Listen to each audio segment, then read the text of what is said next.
Richard, in the lesson, you talk about the lack of literacy during the medieval Catholic period.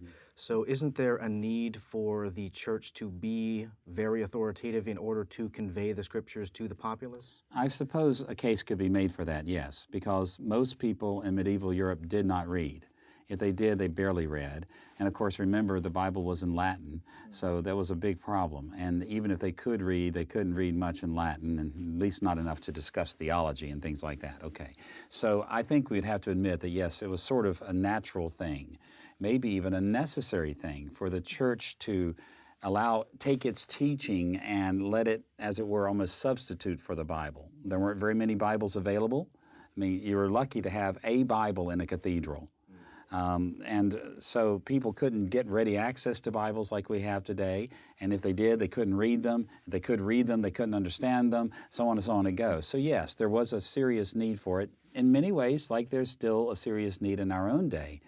As we find people having less and less biblical literacy in Western culture today, there's even more need for people to sort of shortcut the process and get the message out there.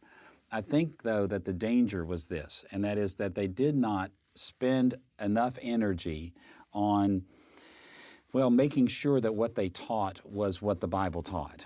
I think that's the critical thing.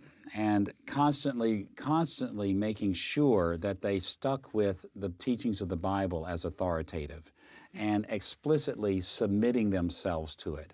This is what the Reformers were concerned about. Not so much that churches had strong teaching ministries or even authoritative ministries, but that they did not openly and they did not constantly and unquestionably keep their teachings in line with the Bible and keep their people thinking about the Bible, but rather sort of treated them in very paternalistic ways. It's okay, you can't understand that Bible, but we can. And then they ended up telling them whatever they wanted to tell them.